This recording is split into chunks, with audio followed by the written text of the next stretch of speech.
lifestyle designers. This is Discovering Your Secrets of Longevity.com.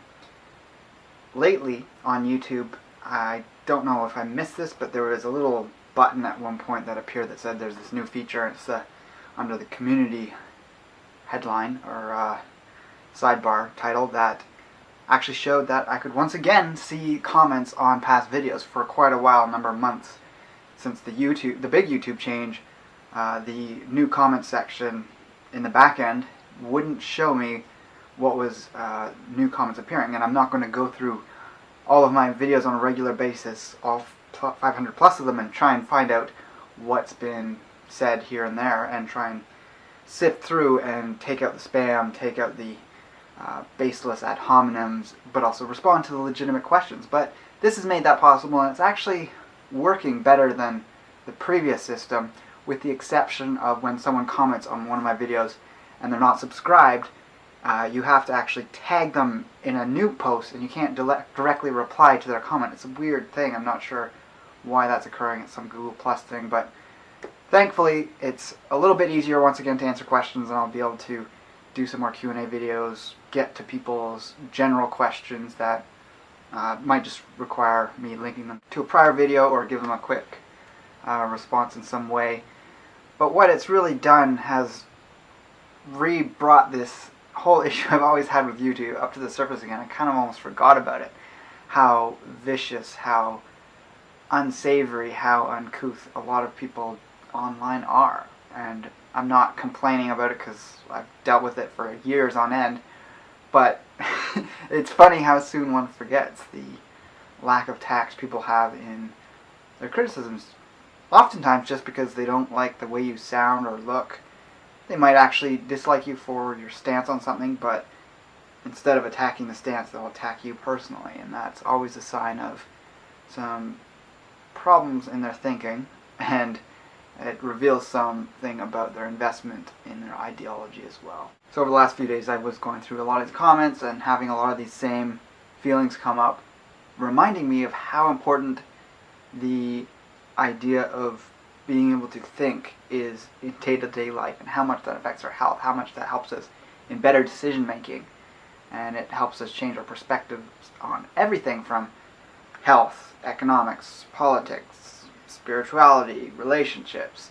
We can apply these principles of logic to those areas, and that's not to say there's only one way of any one of these things functioning, but it gives us a very clear way of approaching things to help eliminate the dross and get to the heart of the matter in improving our lives, improving our experience here while we're alive, and that definitely ties in with health. One thing that was going on that I was spending a lot of time posting, actually over on my personal Twitter account, was this whole Ban Bossy campaign. I don't know if you heard about it. It's a little bit beyond just ridiculous. The idea of banning a word, although I don't think they're actually calling for legislation of banning it. I'm not even going to get into the meat of the issue here. I just want to give it as an example of why my mind's been on this so heavily, is these big media figures, female primarily, of people like Hillary Clinton, something Sandberg, the female Facebook CEO, or one of the top people at Facebook.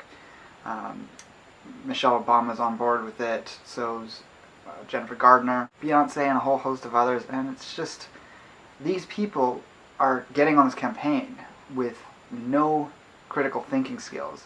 They haven't examined the issue. They haven't examined their conclusions that are being made as part of the campaign, and really looking in and checking in with themselves if it's wise to be making such ridiculous statements. Or I guess to them it wouldn't be ridiculous, but they should be checking in with themselves to say, are these statements based in something solid, or am I just doing this because it's part of a narrative, something we're trying to push to change people's perspective in an emotional way? That's sophistry.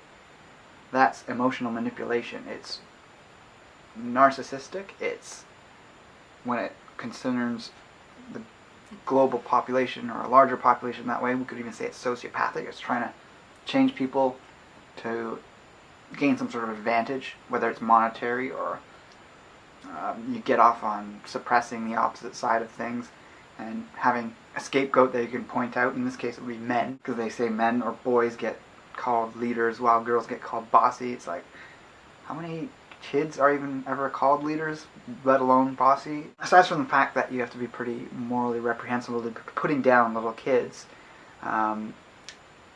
people generally use words accurately. In the case of bossy, it's telling people what to do without empathy, without going about it in a way that is cold-hearted and without concern for their emotions and how they feel being talked to in certain ways.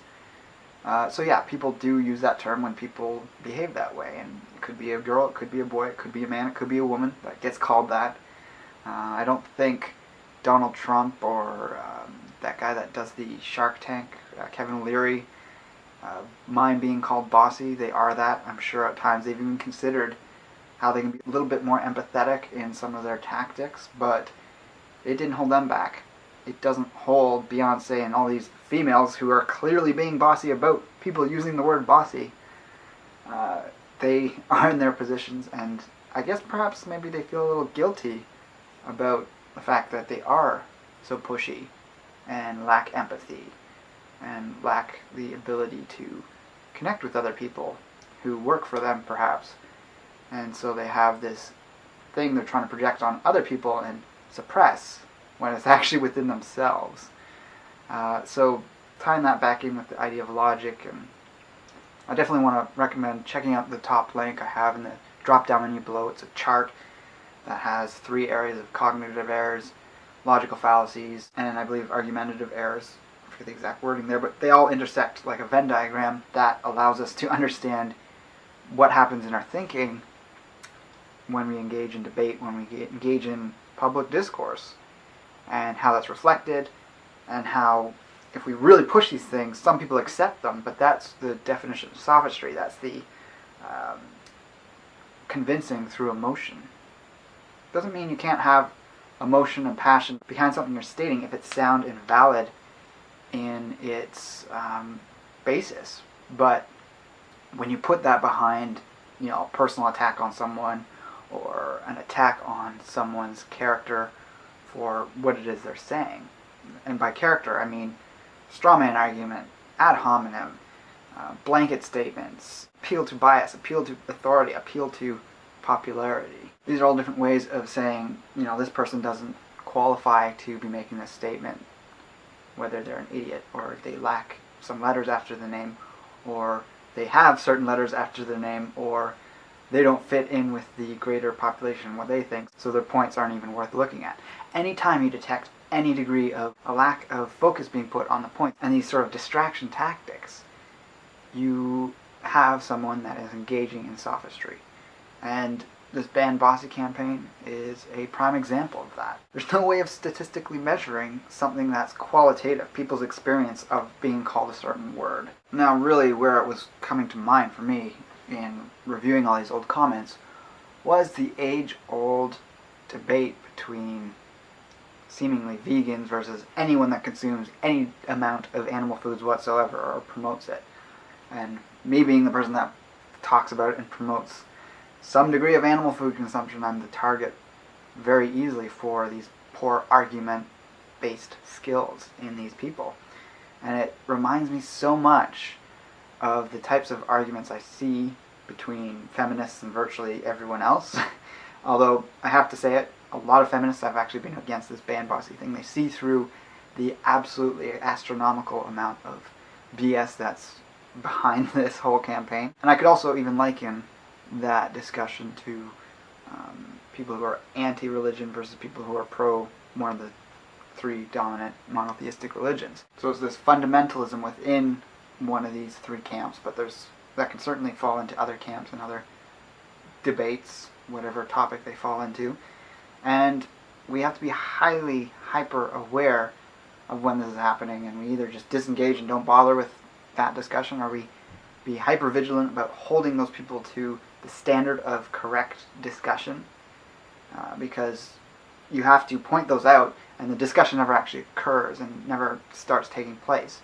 It's something I probably do more of than debating any one particular topic, is instructing people on how their response to me is incorrect in its fundamental beginning point. So that actually no discussion has occurred because they're not actually responding to my points. They're trying to break me down as an individual from one of the aforementioned tactics, or one of the other tactics listed on the chart. There's some very obscure ones, so it's definitely worth checking out. The more typical ones we've heard of, like ad hominem, appeal to bias, appeal to authority. And yeah, you need to internalize these. You need to create this map within yourself so that you navigate topics. And we all learn about new topics all the time to help us navigate life. And when you have these implemented, your life will go a lot smoother. I guarantee that. If I've ever made a guarantee before, that would be the one guarantee I can make. I guess it won't go smoother when it comes to challenging people that have claimed authority over you. That's a bit of a difficulty, but in all other cases, you're going to have a smoother and easier life. So with that, let me know what you think about this video in the comments below. Like, favorite, and share the video if you feel so inclined. Definitely check out that chart. And with that, I'll talk to you next time. Take care and embrace life without limits.